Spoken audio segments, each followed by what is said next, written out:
Salam değerli izləyicilər, 25 aprel 2025-ci il əməkdar artist xanəndə Elnarə Abdullayeva onu tənqid edən müğənni Əli Mirəliyevə sərt cavab verib və qeyd edib ki, ağsaqqal kişi sən ayıbdır, utanmırsan, bilmədiyin şeyi danışırsan. Sənin Azərbaycan musiqisindən xəbərin yoxdur. Azərbaycan musiqisinin bir anası var, bir də atası.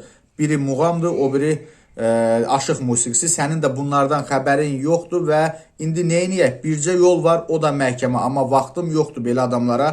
Baş qoşsam konsertlərimi verə bilmərəm.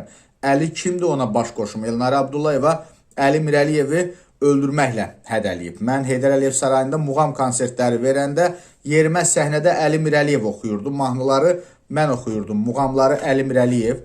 Adamın sənəti işi olmayanda ağzına nə gəldi danışar. İnsan bekar olanda sənəti işi olmayanda kənardan hər şeyə söz atır. Çünki vaxtı var, onu necəsə yola verməlidir və qeyd eləyək ki, Əli Mirəliyev xanəndə əməkdar artist Elnarə Abdullayevanı tənqid eləmişdi və bildirmişdi ki, Elnarənin gözəl səsi, gözəl avazı var, amma muğam oxuya bilmir və qeyd eləyək ki, Elnarə Abdullayeva bu açıqlamanı Qaynar Infoya verib.